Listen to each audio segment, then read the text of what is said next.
Hello, good morning. Good morning. We are live. We're going to do things a little bit differently this morning. I'm going to test something out because I want to have a little bit more of a chit chat than what we normally get in these live streams. So let's just get started. So what is on the agenda for today? First of all, you can see it is deep into fall up here in Canada. I have my cozy, this is my editing blanket. So I do have my cozy blanket. I have something hot to drink. I've got some coffee going on here. I hope you do too. And I just want to do a couple of things. So first, we're going to talk about a little bit of goal setting. I'm going to set my goals for the week. I hope you also set your goals. I also want to talk a little bit about productivity. That is kind of what we're looking at the end of the month. How do we get productive? How do we get motivated to get some things done when it's cold and all you want to do is kind of lay in bed? And maybe we'll also talk about a couple of things that I have in the works that I'm trying to get out for you in the next couple of weeks. So, and this productivity chat just caught my eye because I saw an article just before, and I thought, why don't we just go through it together? So goal setting. I have my planner here. I hope that you guys do too. You know what I'm really excited about the fall and winter? That it is officially new planner season. So I am really, really excited about getting a new planner for 2023. I don't know if anybody else's highlight of their new year is that you get a new planner. That is definitely mine. This is not my planner pen. I'm going to grab a different planner pen because planner pens matter. Here is my pencil case, pulling it out of my desk. And we've got some planner pens here. Here we go. Here are my top three that I'm cycling through right now. So let's just grab one and we can start making some goals. So I am actually, speaking of productivity, I am actually in the middle of writing an article about perfectionism and delegating. So that is definitely number one on my list to get that got out to you guys. I think that'll probably be out in a couple of weeks. I already have next week's things scheduled. So let's finish writing the article.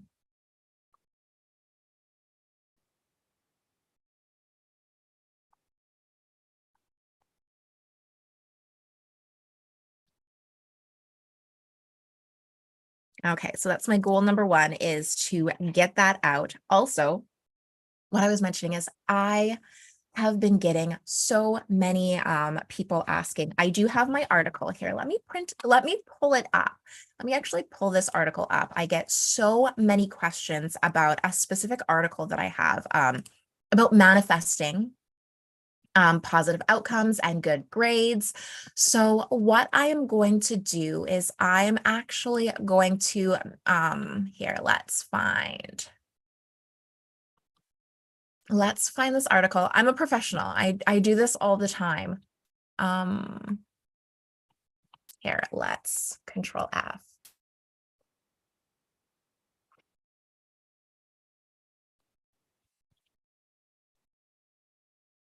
Pulling this up.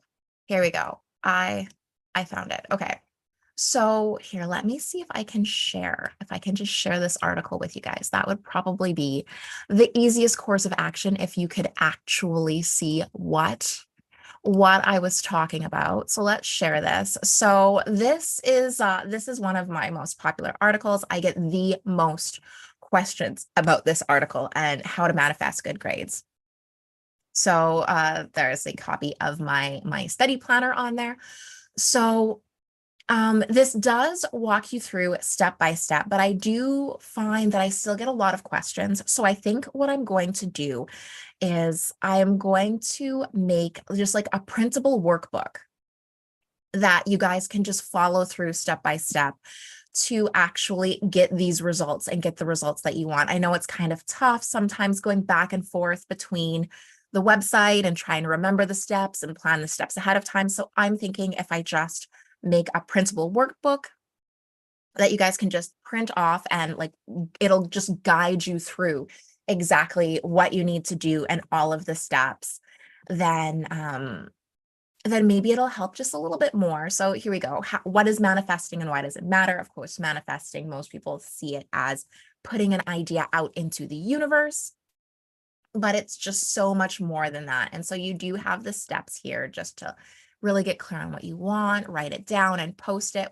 So I'm gonna break all of this down. I'm gonna make a workbook so you can actually follow through and fill it on the workbook and follow the steps that way.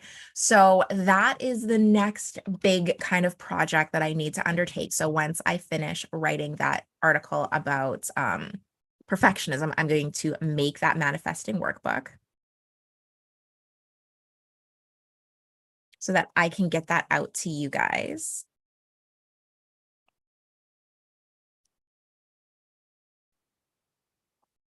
Because that is also a pretty big thing. So I'm not going to commit to making it next week, but I'm going to commit to outlining it. Because I don't want to, overwhelm myself too much. So that's going to be nice. And maybe when I actually finish doing that, I'll go over it with you guys here and we can look at the article as well a little bit closer. And then let's see, what is my other goal? Let's see, first things first is what did I not get done from this past week? So I didn't put out a video yesterday. So that is like top priority, is to get a video out for you guys. Yeah, and I think those emails I need to schedule. So this week in the newsletters, I have not written the October newsletters yet, but this month for the September newsletters, it was all about getting organized and it had a ton of printables. I think this month I had a printable out every single week to guide through a different aspect of back to school and just getting organized in that realm. So I hope those were really helpful. I got lots of really good feedback on that. So if they helped you, great. If you missed a week, just let me know in the comments and I can send out that printable to you if it got lost somewhere. But I have made, those are my big 3 goals. I'm gonna stick at 3. I had a list that was entirely too long last week because I don't know, I think the week before I was really sick. And so this past week, I've just been kind of overly ambitious and, some stuff has been happening IRL and not bad stuff, but just took up a lot of my time. So I didn't really have time to focus 100% on just crossing those items off. So yeah, that's what we're doing here. We are going to get all of that done. So for me, it's my article. I need to write and schedule my article. So that will be up for the first week of October. I need to make that manifesting workbook for you guys because also, that will help you guys. I wish I would have had this idea over the summer because I wish I could have had it up at the beginning of the school year when you guys were first getting back. And I'm sorry, my apologies for not getting it up quicker. but better late than never. And so I think that'll really be helpful for a few people. Um, and then yeah, my October newsletters, I definitely need to get those outlined so that I can get those out to you and schedule them up. So those are my 3 goals for the week. If you want to leave your goals below, by all means, definitely, definitely. So the last thing I wanted to do, we only had 3 items on the thing. I wanted to make this a quick in and out live stream. So the next thing I just wanted to look over with you guys is this. Where is it now? Let's it's fall, and fall is real. Fall is a real thing, and I know I for one get pretty, is it dismo I get a lack of motivation. There's something about the cold weather that really makes me kind of want to just curl up in a blanket. I'm already curled up in a blanket. I can't even say it wants to make me to curl up in a blanket and not do anything. So I brought my blanket with me. I know, professional, so professional. I do this all the time. It's okay. You can curl up in a blanket too. But there's just that chill in the air, and I don't know. I don't know. It's something about that fall chill. I feel like I should never go anywhere without a hot beverage and a scarf. That's kind of where I'm at. And so I saw this article. It came up on my feed this morning. If you struggle to start or complete tasks, here are 13 tips for you. So I wanted to go through these tips because sometimes I find these are things that are so outside of the, like, some of them are great tips, but some of them are so like crazy. It's kind of like when you go through TikTok and people are like, "Oh, here's a quick and simple meal recipe that I do when I'm too lazy to cook." And then the first thing they do is like mince an onion, and I'm like, if I have to mince an onion in order to cook this recipe, it's just not it's not getting cooked. Like, that's entirely too much work. So here we go. So I wanted to go through these and maybe chat about them, give my feedback. Maybe I would do something else instead. So it's not you. It's the way your mind is wired. This expert-backed advice on procrastination and task initiation can help. So if you don't know, I also have a couple of articles about how to study when you don't feel like studying, how to get motivated when you just don't feel like doing anything. So I also want to see how closely their list is to mine. My list has been out for at least a year now. So let's just see. Okay. So raise your hand if you've been here. You know, you have a small return window for a shirt you bought, you put off. Oh, I do that all the time. I do that all of the time. I will buy something, especially, and this has nothing to do with the Rona, but I will be entirely too lazy to try something on. I'm like, yeah, sure, I'm a medium. And I'll take it home, completely doesn't fit me, or like shrinks after one wash, and then I just never get to wear it again. So let's just skim through here. Okay, I don't want to get into ADHD. I just practice chunking. Oh, this is one of mine, chunking. A great way to get started is a skill called chunking. This means breaking down into small actionable steps. That is what I preach all the time. Just like, sorry, finish reading. Roberts says he also suggests people should lower their expectations if they find a task too daunting and recognize that done is better than perfect. Oh, okay. I'm already in love with this article. Yes, all of this. Yes. This is something that I often talk about all the time. Chunking helps you to break tasks, break projects or responsibilities down into their core components, and also do similar things all back to back, so that you're kind of getting yourself into the motivation of just doing one certain task. So even if you are, yeah, if you have to clean a kitchen, you don't necessarily be like, okay, I'm going to do all of this and then I'm going to do all of that. Just start by clearing surfaces and maybe soaking dishes while you do it. Just start by And just the fact that all of the surfaces are clean and the dishes are stacked neatly is awesome. If you do like a 5-minute clean, just start with cleaning all surfaces, just clean surfaces and don't worry about actually like cleaning one room and then sweeping the floor and everything. Just start with doing one task throughout the area that you want to clean, and then move on to the next type of task and to the next area that you want to clean. So that's also nice. So rather than think I have to clean the whole kitchen and it's a mess, I don't know where to start, it will take forever. Break it down. To clean the kitchen first, you have to put away food that's been left out. Then you have to get the dish rack emptied. Then you have to empty the dishwasher. Then I go and get all of the dirty dishes loaded. Then I can wash the pots, then I can wipe down the counters.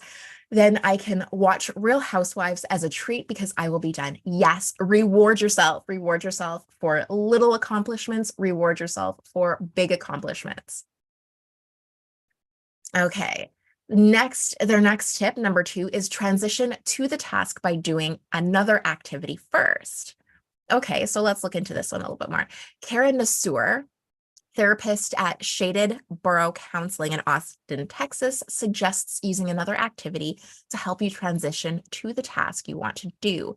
If it's hard to get off your couch to mow the lawn, it may be easier to get up and walk around the yard while listening to music than to mow the lawn. Mr. says, if you struggle to start your homework, looking at your previous homework might help you to get your brain on track. That is actually another great tip. I didn't have something phrased this way in my list, but I had something very similar to it. So I think on my list, I had something more along the lines of do something less intimidating before you have to tackle a hard task. So if you needed to study, maybe try reviewing your notes or trying to doodle a diagram or look at a couple flashcards, or even if you're really, really procrastinating, watch a documentary on the subject that you have to study before studying. And that will kind of get you in the mindset to look up some information or get you into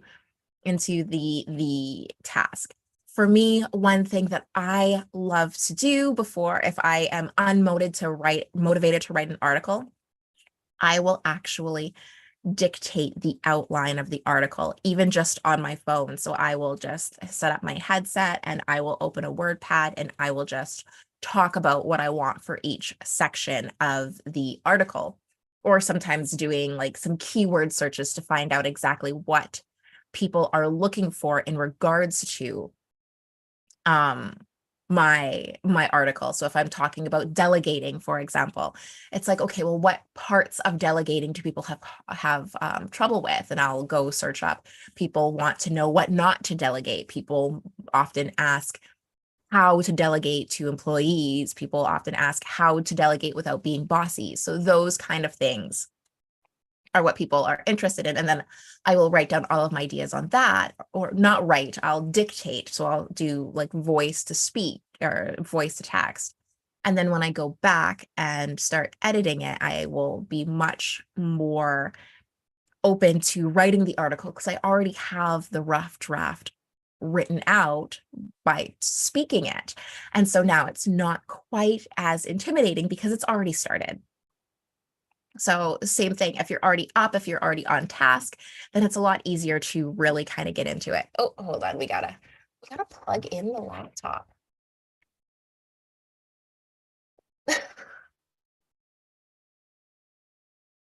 We're professional, we're professional.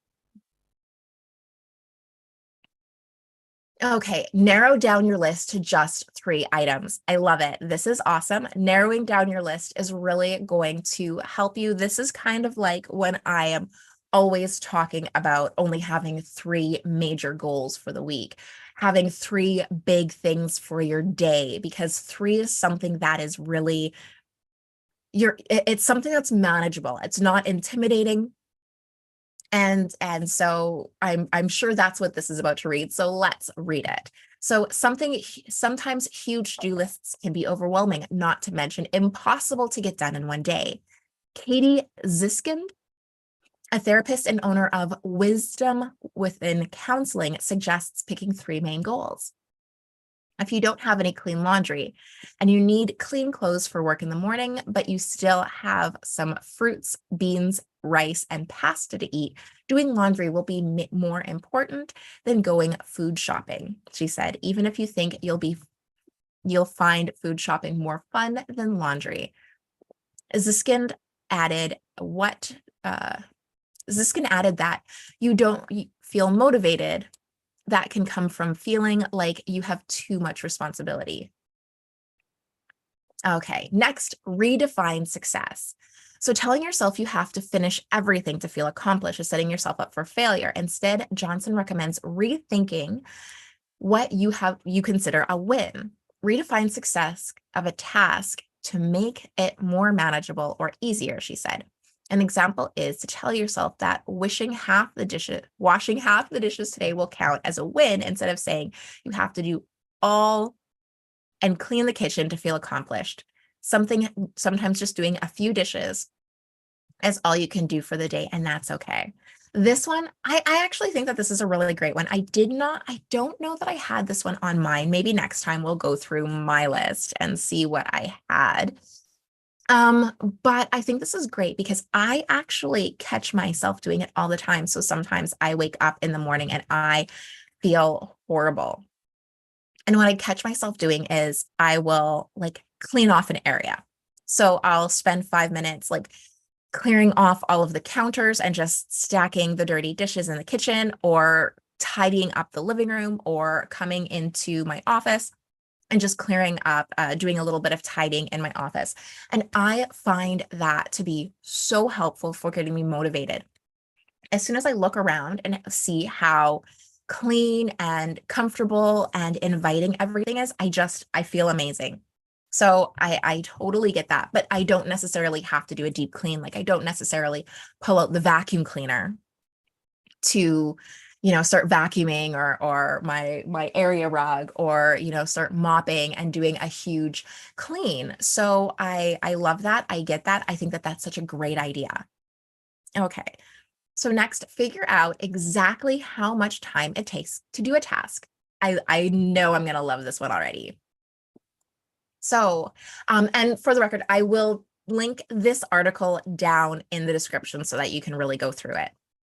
So find out exactly how much time it takes to do a task. This is one of the things that I have people do when they keep tacking on too many tasks, is I'll have them write down every step of a task and then put a time frame beside it. And so one of two things is either you have to stick to that time frame, set a little clock, set a little timer, and force yourself to switch tasks at the end of the timer. Or if you are constantly overwhelmed and piling too many things on, if you actually set a time beside it, you can see you have a list and the hours it takes you to complete this list. So after you give each task 5 minutes, 10 minutes, 15 minutes, and add all that time up, it's a 10-hour day, but you only have 5 or 6 hours. And so going through and actually defining times next to tasks, and then it's going to help you to give you a more realistic time for your day. That is also one of the tasks that I do in my courses, is I use Google Calendars to actually chunk off and block my day, so that I know that like once all of the time is taken up on a day, I know I can't schedule anything else on that day. So there's no point in me scheduling anything else. I can see it's all blocked off. And so that really helps as well.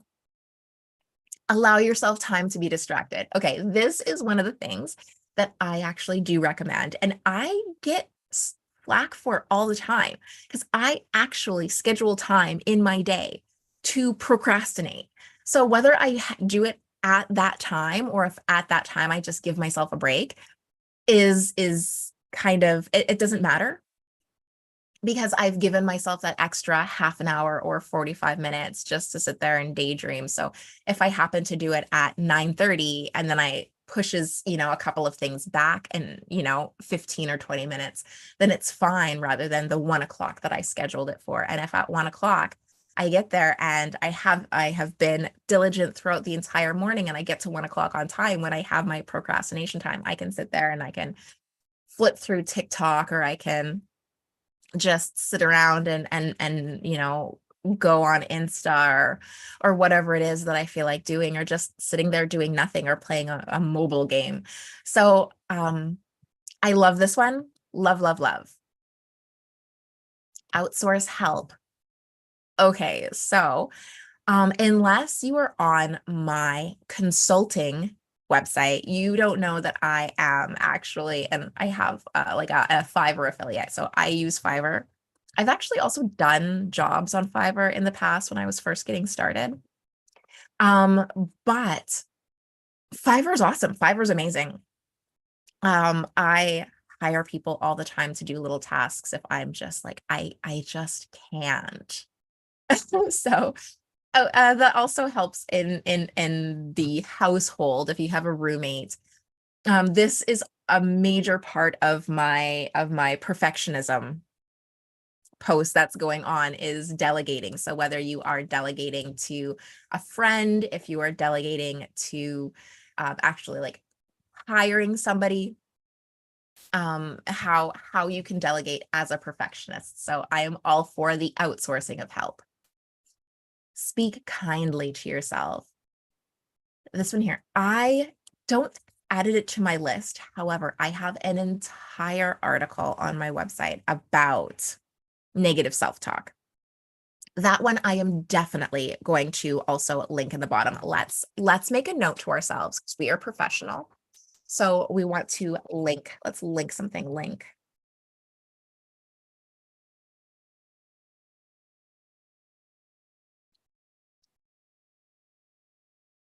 And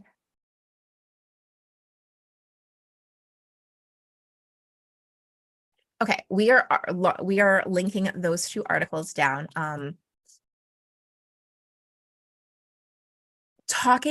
Speaking kindly to yourself, positive self-talk, positive reinforcement, and negative self-talk have such major effects on just your motivation, your mind, your mood, and your performance. And I think that that's one thing that is really, really not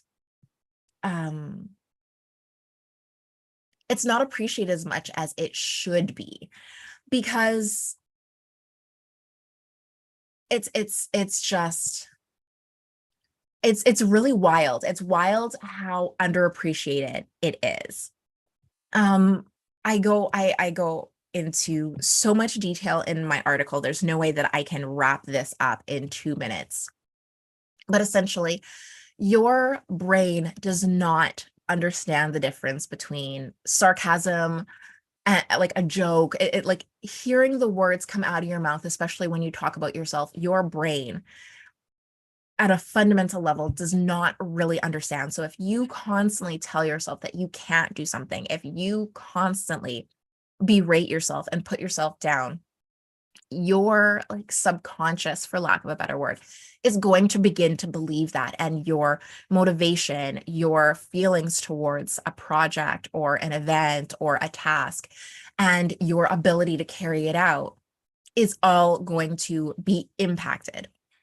Whereas even if you don't necessarily believe it at a conscious or a higher level, if you tell yourself, I'm amazing, I'm funny, I'm charismatic, you're going to start to exhibit those feelings or those actual characteristics over time, because your self-conscious is going to take those words on, adopt them, and actually help you to perform better in those areas. So it's so important to really speak kindly to yourself. Talk to yourself how you would want somebody to talk to you in that moment. Maybe you need tough love, maybe you need encouragement, but whatever it is, don't put yourself down, because you can do it. Like there's no upper limit to what you can do with practice, with encouragement, with actually like setting your mind to things. And so it's really, really helpful if you actually focus on focus your mental resources to convincing yourself, to actually telling yourself that you can do it, and over time you will get better. Reward yourself. We touched on this one earlier. Yes, reward yourself always. You'd be surprised at how it's the same thing. It's a subconscious level, how much your brain appreciates and will be wired to complete tasks for that reward. There was an entire, I don't know if is it Pavlov's dogs with the bell and then the positive reward. And pretty soon all they needed was the sound of the bell and they would start drooling because they knew they were going to get food whenever that bell rang. As much as we want to believe we're so superior and we are so much removed from dogs, our brains are still wired. We will still link reward and positive reinforcement with certain behaviors, and that will definitely help you get motivated when you are not already consciously motivated. Focus on the end result. Eye on the prize. Always eye on the prize. You have to know where your journey is taking you, or else you're not going to be able to really dictate where you're going. So it's really, really important that you have a goal, you have an end goal, and that the steps you're taking are getting you to that goal.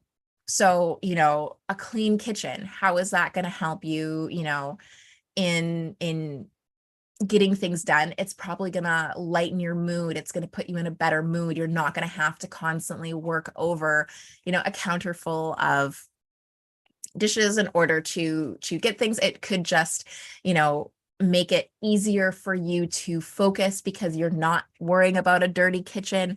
It could make it so that you're in a better mood. It could make it so that you don't get food poisoning, so that you're not sick, so you can get things done. There's 100 different ways that each and every task you complete gets you closer to your end goal. Pay attention to how you feel and take care of your health. I think these are both great. I think one talks about physical health and one talks a little bit more about mental health, and both are so important in motivation and getting things done, because the better you feel physically, emotionally, mentally, the more you're going to get done, the harder you're going to be able to work towards those goals without burning yourself out.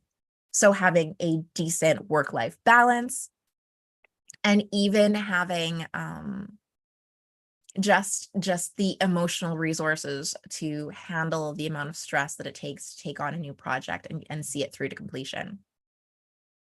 Reach out to a therapist for help. I like this one. I like where this one ends. So reach out to a therapist. I've spoken about this before. It's that there's so many different options for help. You can build a community. You can, like, we've got a community here to be able to encourage and support. But having friends, having a study buddy or an accountability partner in real life, all of these things are really helpful to just help you to push through. Having somebody to vent through, that knows that you just need to vent and just need an ear to listen to, or reaching out to an actual therapist as well.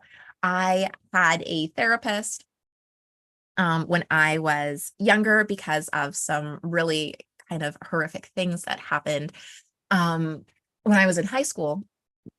And I can tell you that it really helped me to, even though I was lost then and I struggled then, it really helped. And my idea and my feelings about therapy have never changed going through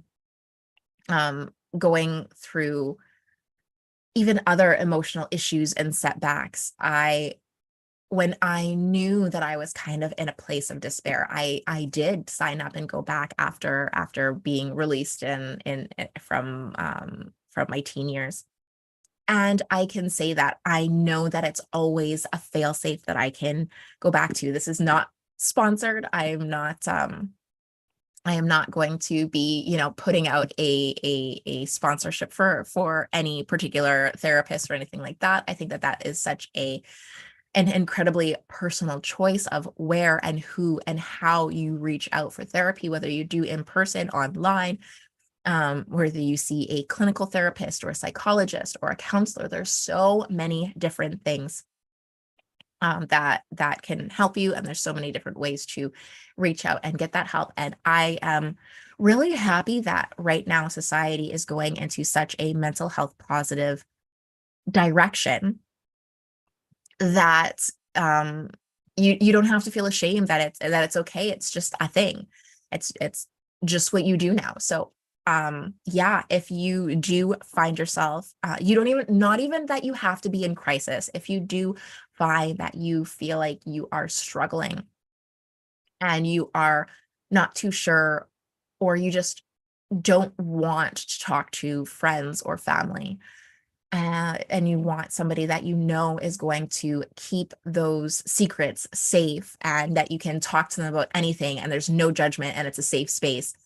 And even by the end, because you kind of go through phases with therapy. In the beginning, you are usually quite down and out, maybe you're in crisis, but by the end, I remember it just being a safe hour for me to go and process my feelings about the week, and being able to just talk to somebody in a safe space and work through my feelings and my problems and my drama with somebody who had no skin in the game, who had nothing to win except for was just there for me and my emotional health. So I remember loving that because it was just such a safe space that I did, every Thursday afternoon I went and I had tea with my therapist, and we and we just talked. And I can't imagine how much I would have struggled to become healthy if I didn't have that safe space to,